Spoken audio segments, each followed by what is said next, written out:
Bonjour à tous, cette vidéo est un complément de la précédente vidéo sortie sur la chaîne et consacrée à l'esclavage dans la Rome antique. Donc si vous ne l'avez pas vue, je vous conseille d'aller la voir avant celle-ci. Aujourd'hui donc, on va parler des révoltes d'esclaves qui ont secoué l'histoire de Rome. Pas plus de blabla, c'est parti.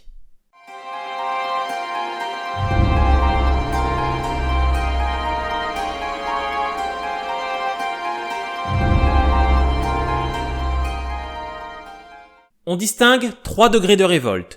La fuite, la mini-révolte et la révolte. La fuite, c'est simplement quand un esclave décide de s'enfuir de chez son maître afin de retrouver la liberté. Certains esclaves vont même jusqu'à assassiner leur maître. La plupart de ces fuyards sont d'anciens soldats issus de peuples vaincus par les Romains et réduits en esclavage. La plupart du temps, ils sont rattrapés ou finissent par rejoindre des bandes de brigands. Les mini-révoltes sont déjà plus importantes que les fuites solitaires, mais elles sont souvent désorganisées et réprimées dans le sang. En général, plusieurs esclaves d'une même maisonnée vont s'associer pour s'enfuir dans l'espoir de regagner leur terre natale. Ils sont souvent rejoints par d'autres esclaves désireux de liberté. Mais la plupart du temps, ils sont trahis par un esclave resté fidèle au maître et sont tous massacrés. Les révoltes, elles, sont plus préoccupantes et inquiètent beaucoup les Romains. Dès le 5e siècle avant notre ère, plusieurs révoltes regroupant à chaque fois des milliers d'esclaves éclatent dans la ville de Rome. À chaque fois, les esclaves révoltés vont prendre le Capitole avant de se faire déloger et massacrer. Mais c'est surtout après la Seconde Guerre punique et l'arrivée massive d'esclaves à Rome que les révoltes vont se multiplier. Dès 198 avant Jésus-Christ, des notables et des prisonniers carthaginois accompagnés de leurs esclaves vont s'associer à des esclaves locaux afin d'organiser une révolte à Setia dans le Latium. Mais ils sont trahis par 2 esclaves et finissent tous massacrés. 2 ans plus tard, une nouvelle révolte éclate en Étrurie. En 185 avant Jésus-Christ, c'est cette fois en Apulie que des esclaves vont se révolter dans les campagnes, s'échapper et se livrer au brigandage. Finalement, l'armée est envoyée et 7000 esclaves sont condamnés à mort. Mais ce n'est que le début, car au 2e et 1er siècle avant Jésus-Christ, 3 révoltes d'esclaves vont prendre tellement d'ampleur que l'on va parler de guerre servile.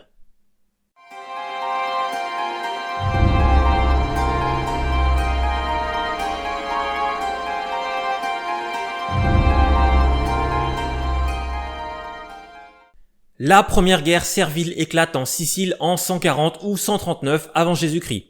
Le Sénat ne s'en occupe pas trop et sa gestion est laissée aux chevaliers romains qui résident en Sicile.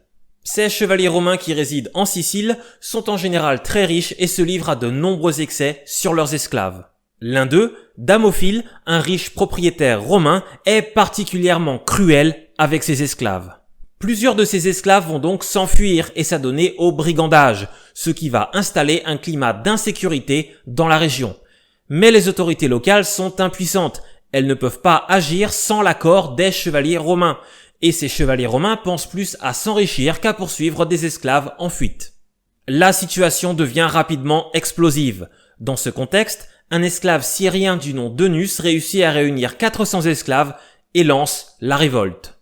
Damophile est assassiné et la ville d'Enna est livrée au chaos et au pillage. En un mois, ce sont 15 000 esclaves qui ont rejoint la révolte et ils contrôlent désormais une bonne partie de l'île. Pendant 4 ans, Rome va envoyer des troupes mais les rebelles vont à chaque fois l'emporter et leur nombre ne va faire que grandir. Cette révolte servile en Sicile inspire d'autres régions et des esclaves commencent à se révolter un peu partout. Il devient urgent pour Rome de régler cette situation. Finalement, entre 134 et 132, les Romains réussissent à reprendre le contrôle et tous les esclaves révoltés sont massacrés. Eunus, le chef de la révolte, est capturé, torturé et finira par mourir dans une prison romaine. Mais Rome ne retient absolument pas les leçons de cette révolte et rien ne change, ce qui fait qu'assez logiquement, une seconde révolte servile va éclater en Sicile quelques années plus tard. Cette seconde révolte a des origines extérieures. En 104 avant Jésus-Christ, des peuples germaniques menacent Rome. Pour les contrer, le consul Caius Marius décide de faire appel aux alliés de Rome hors d'Italie afin de renforcer son armée. Mais ses alliés refusent au motif que beaucoup de leurs sujets sont encore esclaves des Romains.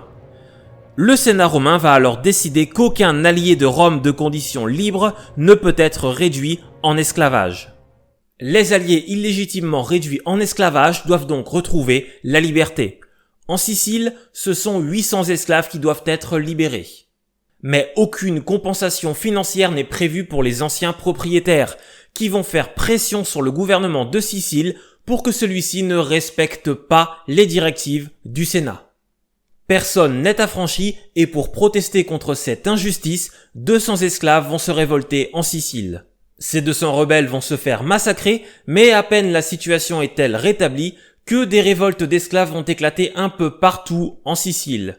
Très rapidement, la situation échappe totalement au gouverneur et ce sont plusieurs milliers d'esclaves qui se révoltent.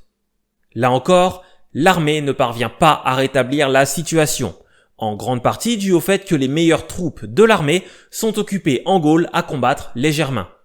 Plusieurs généraux romains sont envoyés combattre les esclaves, sont battus et sont exilés à cause de leur échec. Finalement, il faut attendre l'arrivée du consul Manius Aquilius en 101 avant Jésus-Christ pour que les esclaves soient battus. Au cours des combats, Aquilius va même tuer de sa propre main le chef des esclaves révoltés, un certain Athénion. La révolte prend fin l'année suivante. Les derniers esclaves révoltés se rendent et sont envoyés à Rome pour mourir dans l'arène, mais certains vont préférer se suicider. Les guerres serviles de Sicile sont terminées, mais de très nombreux problèmes restent non résolus.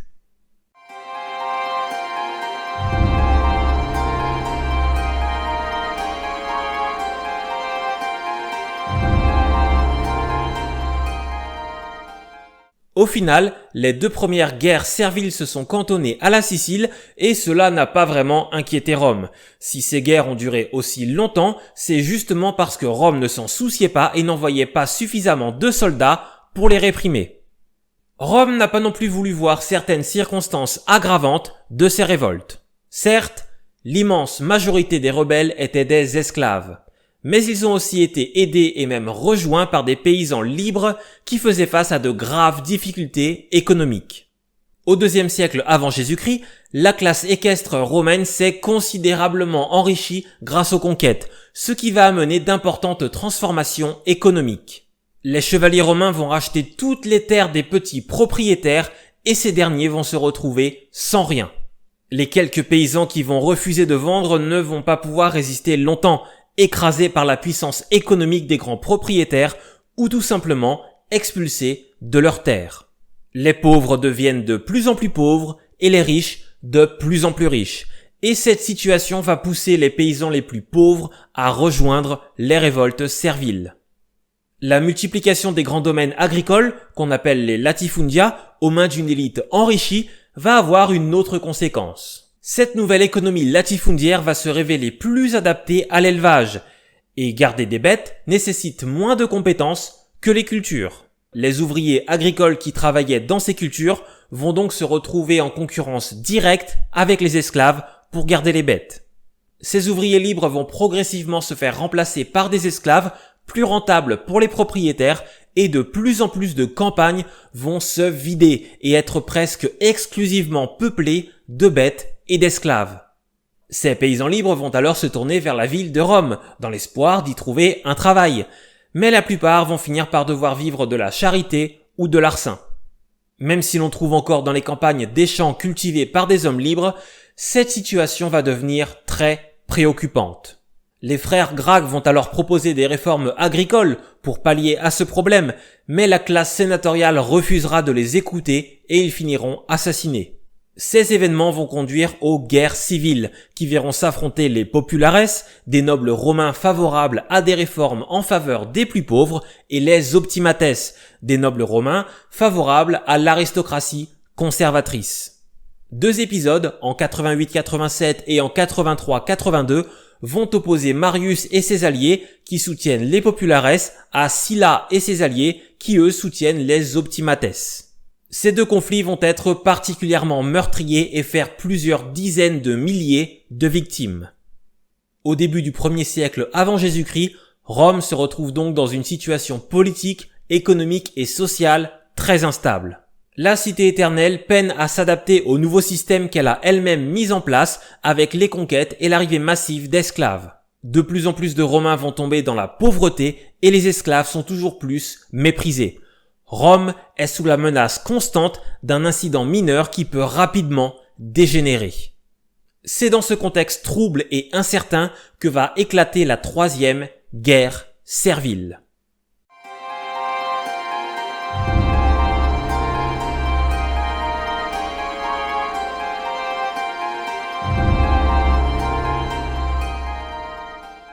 Cette guerre, vous la connaissez tous à travers un nom, Spartacus. Elle est à la fois la dernière et la plus importante des guerres serviles, et elle est bien différente des deux premières. Car la Sicile, c'est loin de Rome. Là, la menace va éclater directement aux portes de Rome. Cette révolte éclate en 73 avant Jésus-Christ dans l'école de gladiateurs de Lentulus Batiatus à Capoue. La plupart des gladiateurs de cette école sont des esclaves thraces ou gaulois capturés par des pirates ou des trafiquants d'esclaves. Cette école comptait 200 à 300 esclaves, dont une majorité de gladiateurs. Ces hommes, qui ont connu une existence libre avant d'être capturés, décident de comploter pour s'enfuir. Le complot est découvert, mais 70 à 78 gladiateurs parviennent à assassiner leurs gardiens et à s'enfuir. Au début, cela n'inquiète personne. Des esclaves qui s'enfuient, ça arrive tout le temps. La plupart du temps, ils sont repris et lourdement punis. D'ailleurs, ces gladiateurs eux-mêmes ne savent pas ce qu'ils vont faire. Ils n'ont aucune idée de la situation instable dans laquelle se trouve Rome et ne connaissent même pas la région dans laquelle ils se trouvent. Mais cette région dont ils ignorent tout, c'est la Campanie, une région dans laquelle les grands propriétaires sont particulièrement puissants. Dans ces gigantesques latifundia, les esclaves sont très nombreux et vivent généralement de façon assez misérable. Certains sont même obligés d'avoir recours au brigandage pour simplement survivre. Mais ça, les gladiateurs en fuite l'ignorent totalement. Pour l'heure, leur principale préoccupation est de se mettre à l'abri. Après avoir trouvé des armes et avoir repoussé les quelques soldats lancés à leur poursuite, ils décident de se réfugier sur le Vésuve. 3 chefs sont alors choisis: Crixus, Enomaeus et Spartacus. À leur grande surprise, ils vont rapidement être rejoints par d'autres esclaves en fuite, mais aussi par des propriétaires ruinés, par des ouvriers agricoles au chômage ou par des prolétaires ruraux. Fatigués de la misère qui depuis un siècle enrichit toujours plus les riches et appauvrit toujours plus les pauvres, ces hommes pourtant libres vont décider de rejoindre les esclaves pour se révolter contre les grands propriétaires. À Rome, les sénateurs regardent la situation avec préoccupation mais sans pour autant s'alarmer plus que ça. Ils décident d'envoyer Claudius Glaber avec 3000 hommes, qui ne sont même pas des légionnaires, mais plus des auxiliaires habitués à des opérations de maintien de l'ordre et de police. L'affaire semble assez simple à régler car il n'y a qu'une seule issue possible pour quitter le Vésuve. Glaber décide alors d'assiéger le Vésuve pour affamer les révoltés. Mais contre toute attente, les esclaves vont utiliser des sarments de vigne pour descendre sur le flanc du Vésuve et attaquer les Romains par surprise. La plupart des soldats qui ne sont pas des légionnaires vont abandonner leur équipement et s'enfuir. Équipement qui sera évidemment récupéré par les révoltés. Spartacus va ensuite organiser ses troupes en petits groupes qui vont piller toute la région. Un climat de terreur va s'installer en Campanie et de plus en plus d'esclaves et de paysans appauvris vont rejoindre la rébellion. Rome décide alors d'envoyer un nouveau prêteur pour les stopper, Publius Varinus. Spartacus sait qu'il n'a aucune chance de l'emporter contre les Romains dans une bataille rangée. Il va alors adopter une stratégie de guérilla. Il va harceler les Romains avec de petites escarmouches puis se retirer avant la contre-attaque des Romains et recommencer ainsi inlassablement. Avec cette technique, il parvient à mettre le général romain en déroute. À la fin de l'année 73, l'armée rebelle compte environ 100 000 hommes. Elle va alors décider de se scinder en deux, une partie commandée par Spartacus et l'autre par Crixus. D'après les historiens antiques comme Plutarque, Spartacus souhaitait s'enfuir en traversant les Alpes alors que Crixus voulait soulever toute l'Italie et continuer à combattre les Romains. Mais cette hypothèse est aujourd'hui remise en question et cette scission de l'armée des esclaves a peut-être juste un objectif stratégique. Quoi qu'il en soit, en quelques mois, on est passé d'une fuite d'esclaves sans importance à la plus grande révolte d'esclaves que Rome n'a jamais connue. En 72, Rome commence à prendre vraiment conscience de l'ampleur du problème et envoie 2 armées de véritables légionnaires cette fois, soit environ 20 000 hommes. La première armée, menée par Gellius, va vaincre environ 20 000 esclaves et tuer Crixus. Mais la seconde armée, menée par Lentulus, est mise en déroute par Spartacus qui va ensuite vaincre Gellius. Les esclaves révoltés vont contourner Rome et remonter vers la plaine du Pô, mais là, Spartacus ne trouve pas le même soutien que dans le sud de l'Italie et ne parvient pas à renforcer son armée. Après une nouvelle victoire contre les Romains près de Modène, il décide de redescendre vers Rome, mais il semblerait qu'il n'ait jamais eu l'intention d'attaquer la ville. En fait, Spartacus ne sait plus trop quoi faire. Mais en attendant, ces victoires à répétition de Spartacus plongent Rome dans la panique. Heureusement pour les Romains, Spartacus ne sait pas exploiter ses victoires. L'aura de Rome est telle que Spartacus n'ose pas attaquer la ville et préfère redescendre vers la Méditerranée pour se ravitailler. L'armée de Spartacus reste puissante et se ravitaille en commerçant avec des pirates, mais elle a perdu l'initiative et n'a aucun plan d'avenir. Du coup, à Rome, on respire un peu, mais on cherche quand même désespérément un général compétent, capable de mettre un terme à cette révolte. Le seul qui semble capable de remplir cette mission, c'est Pompée. Mais comme la plupart des autres généraux, il n'est pas très motivé à l'idée d'aller combattre des esclaves révoltés. Malgré la situation, tout le monde trouve que combattre des esclaves en fuite, c'est pas digne d'un Romain. Finalement, c'est Crassus, l'homme le plus riche de Rome, mais surtout homme sans scrupules, qui va s'en charger. C'est même l'occasion rêvée pour lui de faire ses preuves sur le plan militaire, et qu'importe la dignité. Il obtient donc assez facilement le commandement. Crassus décide d'adopter les mêmes tactiques que Spartacus, et de harceler l'armée ennemie au moyen de petites escarmouches. Mais ses ordres ne sont pas suivis, et l'armée romaine est à nouveau mise en déroute. Ça se termine comme d'habitude, les Romains abandonnent leurs armes et s'enfuient. Mais cette fois, Crassus est furieux, et pour restaurer la discipline, il a recours à une punition exceptionnelle, la décimatio. Parmi les 500 premiers fuyards de l'armée, 50 sont tirés au sort et sont exécutés. L'armée romaine reprend ensuite sa route. De son côté, Spartacus pense rejoindre la Sicile par la mer, mais il est trahi par des pirates et se retrouve acculé par les Romains sur la presqu'île de Rhegium. Crassus bloque le passage et Spartacus et son armée se retrouvent prisonniers. Le gladiateur tente alors une ultime ruse, mais cela échoue et les esclaves révoltés se retrouvent dispersés. S'ensuit un certain chaos, puis une ultime bataille rangée, remportée par les Romains. Certains esclaves parviennent à s'enfuir, mais la plupart sont massacrés. 6000 d'entre eux sont faits prisonniers et seront crucifiés le long de la Via Appia, la route qui relie Capoue à Rome. Je ne sais pas si vous vous rendez compte, mais la Via Appia, c'est la route la plus fréquentée du monde romain. Eh bien, le long de cette route qui fait quand même 190 km, un esclave est crucifié tous les 30 mètres. Et les croix vont rester en place pendant plusieurs mois, histoire de bien rappeler à tout le monde que se révolter contre Rome, c'est pas forcément une bonne idée. À côté de cela, les derniers esclaves en fuite sont massacrés par Pompée qui rentrait d'Espagne. Quant à Spartacus, son corps n'a pas été identifié et on ne sait pas vraiment ce qu'il est devenu. On suppose qu'il est mort dans les derniers combats avec les milliers d'anonymes qui l'accompagnaient, mais il n'y a aucune certitude.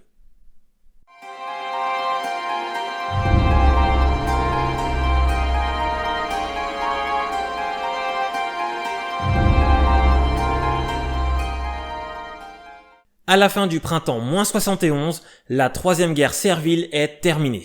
Quelques esclaves de l'armée de Spartacus vont bien réussir à s'échapper, mais ils vont rejoindre des bandes de brigands et ne seront plus une menace. On pourrait penser qu'une révolte d'une telle ampleur a quand même eu quelques conséquences sur la gladiature et sur l'esclavage.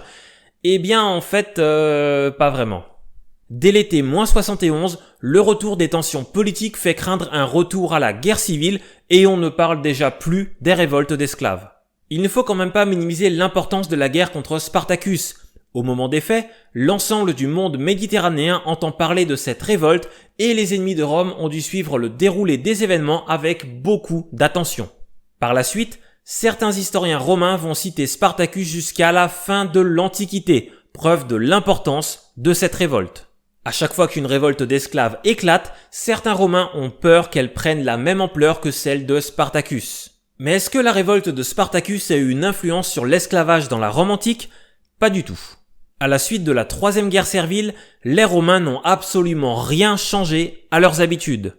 En fait, la troisième guerre servile a surtout servi les intérêts politiques de Crassus et de Pompée, qui vont dominer la vie politique romaine dans les années à venir. L'image du gladiateur n'a pas vraiment changé non plus, admiré pour ses prouesses dans l'arène, mais méprisé pour sa condition servile. L'engouement des Romains pour les combats de gladiateurs ne va pas faiblir, bien au contraire. 5 ans après la fin de la révolte, un certain Jules César va emprunter des sommes d'argent énormes pour faire combattre des centaines de gladiateurs dans le centre de Rome. Les combats sont toujours autant appréciés de la plèbe. Mais les Romains sont quand même un peu inquiets et aimeraient que les gladiateurs soient davantage surveillés. Sauf que c'est pas vraiment possible, Rome n'en a pas les moyens. Entre les guerres civiles et les conquêtes extérieures, Rome n'a pas les moyens d'envoyer des soldats pour surveiller les écoles de gladiateurs. Et il est bien entendu hors de question de renoncer au combat de gladiateurs. Cette éventualité n'a sans doute jamais été envisagée. Les nouvelles conquêtes vont même apporter encore plus d'esclaves et donc plus de gladiateurs. Pour rappel, la guerre des Gaules apporte 1 million d'esclaves à Rome. La plèbe exige même des combats de gladiateurs toujours plus impressionnants. Les autorités romaines doivent donc trouver un compromis entre un entraînement plus poussé des gladiateurs et les impératifs de sécurité publique. Les Romains vont donc développer un système de gladiateurs volontaires. Alors que Spartacus s'est battu pendant 2 ans pour s'échapper de sa condition de gladiateur, de plus en plus d'hommes libres vont s'engager volontairement comme gladiateurs. Cette pratique sera même encadrée par la loi puisque les volontaires vont signer un contrat. Concrètement, des hommes libres vont volontairement se réduire en esclavage pendant quelques années pour aller combattre dans l'arène en tant que gladiateurs. La plupart de ces volontaires étaient des rêveurs qui voulaient briller dans l'arène, des bagarreurs qui voulaient se battre légalement, ou des hommes qui avaient contracté une dette qu'ils ne pouvaient pas rembourser. Car il y avait pas mal d'argent à se faire en devenant gladiateur. L'appât du gain était même souvent un point commun entre tous les volontaires.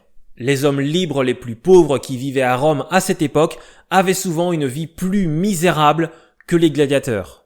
À partir du règne d'Auguste et du début de la Pax Romana, on a aussi de plus en plus d'anciens soldats qui vont s'engager volontairement comme gladiateurs afin de continuer à vivre du métier des armes. Mais vous l'aurez compris, pour les esclaves, les choses ne vont pas beaucoup changer.